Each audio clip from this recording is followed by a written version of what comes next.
Hello YouTube, Goddard Radio Moscow here again with another beer review for you as is usual. For this one we're going to head back over to the United States, to California and Los Angeles in particular. And this is a brewery who I've never had any contact with. This is a completely new brewery to me, and so it should be a very interesting review, this one. And they're quite cool because they're run by two firemen. So for this review we're going to go to Firemans Brew and have a taste of the Redhead Ale. Meant to be a very nice beer actually. So as is usual with my beer reviews then, I'll take you through a very brief history of the brewery. It is very short for this one, but if you don't want to stick with me for that, just fast forward into the video and you'll get straight to the tasting. The brewery website's in the video description for you below, along with a link to my reviews that I will add from this brewery in the quite near future. So anyway, the inspiration for Firemans Brew came back in December 2000 when the two brewery founders, Rob and Ed, were extinguishing a brush fire on the side of a hill in the Glendale Mountains in Los Angeles, and apparently this was a particularly bad one that they were dealing with this time. But at that point they agreed that they could both have done with a nice beer to quench their thirst after dealing with this fire, and from this point they say that they set out to brew the best Firemans Brew in the world. And I'm not sure how common that actually is in America, when that's a kind of company vision if you like, or if it's just a kind of sort of marketing thing. I'm not sure if that is a common thing in America, so those of you watching from the States, please let me know about that. But they say that they're realising a vision that they had all those years ago, and they chose the slogan for the brewery, extinguish your thirst and ignite the party, and they aim for their beers to be kind of quite sessionable and enjoyed in that fashion. But in addition to their beer, they also produce coffee, root beer and cream soda, along with a few other soft drinks as well. And for every product sold, Firemans Brew donate a portion of their profits to the National Fallen Firefighters Foundation, based in Emmitsburg in Maryland. And that's something that's actually very cool about this brewery. We should support kind of our firefighters that do get injured in the line of duty, and we support them over here in Scotland. They do a very dangerous job, and we should always thank them for that. So, to list the other beers you can get from this brewery, you can get the Blonde, which is a Pilsner style lager, the Brunette, which is a German Doppelbock, and also the Redhead, which is a red amber ale. And it's quite funny, they're all named after sort of women's kind of hair colours and things like that. It almost reminds you a little bit of the kind of World War II thing where the Americans would paint the naked women on the side of their bomber planes and stuff like that. So it's quite funny in that regard. But all of these beers are actually brewed at Indian Wells Brewery in Yokern in California. So they do brew under contract, a sort of gypsy brewing thing I guess if you like, which is very cool. So we'll get on to the tasting of this guy itself. I'll bring up the camera and let you have a little look at the artwork on this one. It's actually quite cool. So you can see it's got the nice sort of kind of typical American style fireman's crest behind it there. Very nicely presented, this one. It does say a classic American beverage, this one. Brewed and bottled by Firemans Brew at Ukiah, California. So it looks very nice. It doesn't really have much of a description on the side of the thing. It just says flavour packed amber ale brewed with caramelised malt in the top, and it says created by firefighters to support firefighters. So as I say, a very cool little element to the beer. There's the sort of top label on it there, and it does have the nice kind of crest on it on the bottle cap as well. So I'll be keeping this one. But let's get it out and get on with the tasting here. As you can see, quite a nice smoky opening on this one. Pouring like a very nice kind of coppery amber colour, this one actually.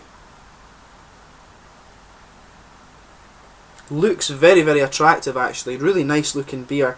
I'll just tell you the hop and malt profile that's in this one. I'll bring it up and let you have a little look at the colour.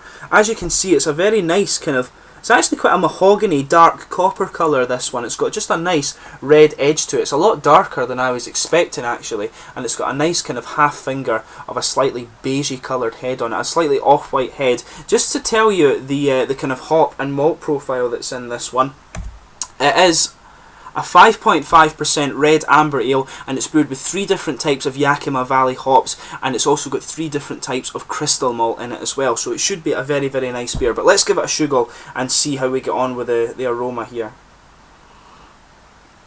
A nice, definitely a nice kind of quite roasted caramel character to this one, kind of underneath a big bready sort of toasted bread aroma here. There is a little bit of a kind of grainy element to it as well, and you do have a little kind of there is an element of fruitiness to this one, almost like a kind of dark fruity aroma to this.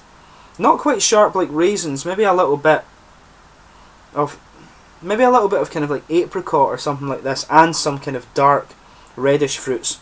Not quite figs, maybe.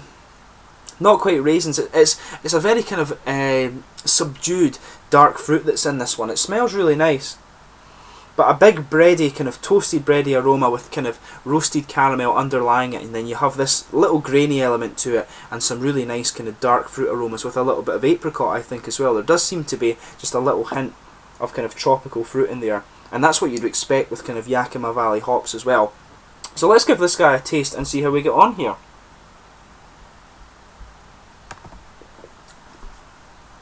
So yeah, a very kind of interesting flavour, this one. It doesn't seem like a red ale in the kind of sense you would expect from the likes of Brewdog and things like that. It's quite different, actually.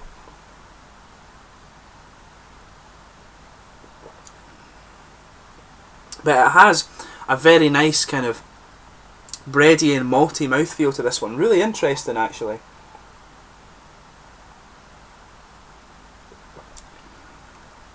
So you do have that little bit of, you have that nice kind of sweet underlying caramel character, and the sweetness builds just on the front of the tongue and on the top of the mouth, actually. Very nice. And there is a kind of element of kind of grassy character to this one that builds around the edge. It's quite faint though. It's quite subdued by all the sort of roasted malt that is present in this beer. It's a very roasted, kind of darker kind of vibe that you get from this beer, actually.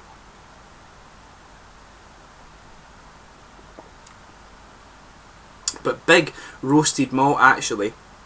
It's just this nice roasted caramel and bready flavours kind of come at you right in the middle of the tongue, and it just lays a really nice little blanket, and you get just a little bit more of the caramel sweetness coming on the very front of the tongue.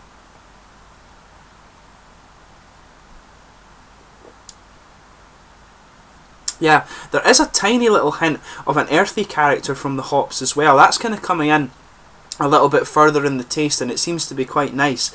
And there is just a little bit of perhaps the red fruit that I was picking up in the aroma coming out on the front of the tongue. You get the little oily mouthfeel that comes towards the front of the tongue and just gives you that nice little fruity character of the beer. It's quite an interesting one. It's a lot of quite subtle flavours that you're finding in this one. It's not particularly pungent in any regard of the flavour.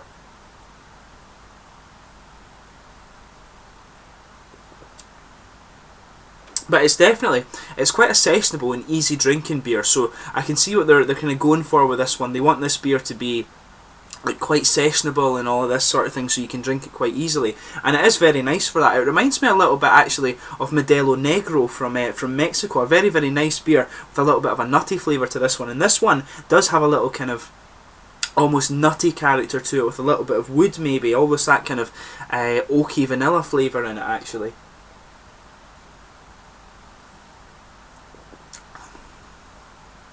But yeah, a really nice kind of toasted bready malt in this one. It follows the aroma quite well. A nice toasted bready malt, a little bit of kind of caramel, or maybe even a little bit of biscuit malt in there. You do have just a little bit of a kind of faintly grassy character that goes around the edge of the tongue, and it does have that really wet, fresh kind of feel to it around there, but mainly a malty beer, this one. It's really interesting. There's just a little hint of the kind of really dark fruits like figs and raisins and all of this kind of thing, so it's a very, very kind of interesting beer, this one.